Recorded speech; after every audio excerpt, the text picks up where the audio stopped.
يا عالم هذه الرسالة من تحت النار، والله من تحت النار.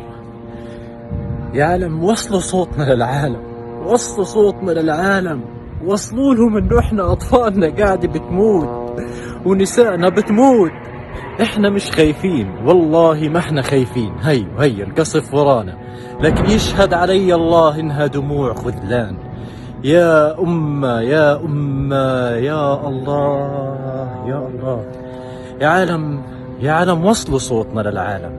يا عالم احنا بنموت، اقسم بالله نباد، اقسم بالله نباد. يشهد الله انها ما هي دموع خوف، والله انها دموع خذلان من هذه الامة الضعيفة، الامة الميتة.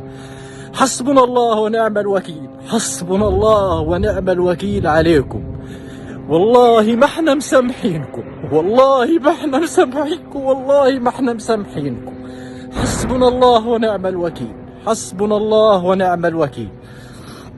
لا إله إلا الله، لا إله إلا الله.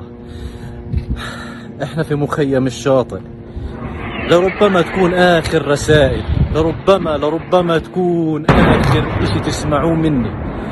اللي بحب احكيه وصلوا صوتنا ولو مرة لهذه الأمة. لا إله إلا الله، لا إله إلا الله، لا إله إلا الله، لا إله إلا الله. أحياء تباد، أحياء تباد.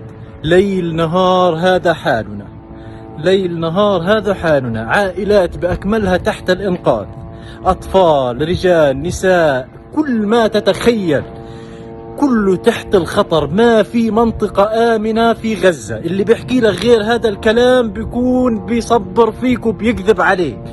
أما إحنا في حالنا في غزة هو هذا اللي أنتوا قاعدين بتسمعوه بتشوفوه. وحسبنا الله ونعم الوكيل على هذه الأمة الضعيفة. حسبنا الله.